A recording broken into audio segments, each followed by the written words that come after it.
That video me ankasa me promise me ho say before say this year betwem no say me ye video we say because we YouTube do na ho in case of say bia panyi bi boska ye ba be bibi say $5 million ya be si dan way $1 million ya be si bibi say $2 million ya koya ade bi say ye the $30 million na kwakoye nti sa video wankasa no de wani be hu say the $1 million etie at the same time so be hu how $5 million etie at the same time so be hu how $30 million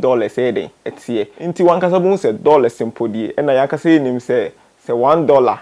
Ghana sika no 12 Ghana cedis ya nti meaning say $1 times 12 pachoate nti sika na ewo ho no wankasa wo be hu sika no dodo na wo hu say udi sika we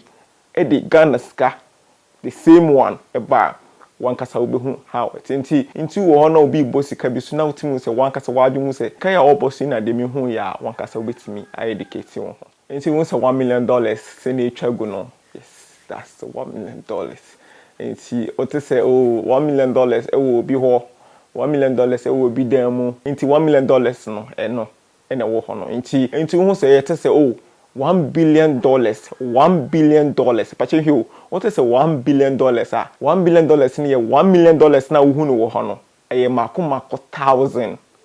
$1 million na hu no wo form ehu se go se ya no mako thousand ti say ya no koko say ya no thousand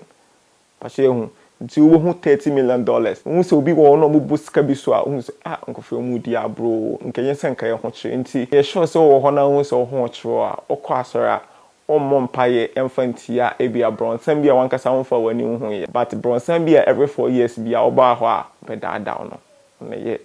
bronsan nankasa nti we hit $30 million $30 million at the same time so $5 million and $5 million na ko say hu $5 million na yanko prison break hu say omo ka so omo koyi 5 minimum say wo hesa part na omo koyi $5 million bi omo ko tutu form na $5 million nti beti yakoko sa prison break no sa part no this a video be educative video for educational purpose because e would dipadora ho a omo te $5 million omo te $5 million omo te $1 million but omo hu ha wa etie na nkasa anaso omo te $30 million omo hu ha wa etie na nkasa nti wo hwesa eska we $1 million nti $1 million no o de baga na skema be times 12 nti obi ka se $1 million $1 million o de baga na skema see ya times 12 nti te $3 billion asa $3 billion ne yes asika we yegu ono mako 3000 pache hiu se asika we yegu ono mako 3000 ene $3 billion 3000 that's 100 we mako 100 sa 30 we mako 100 sa 30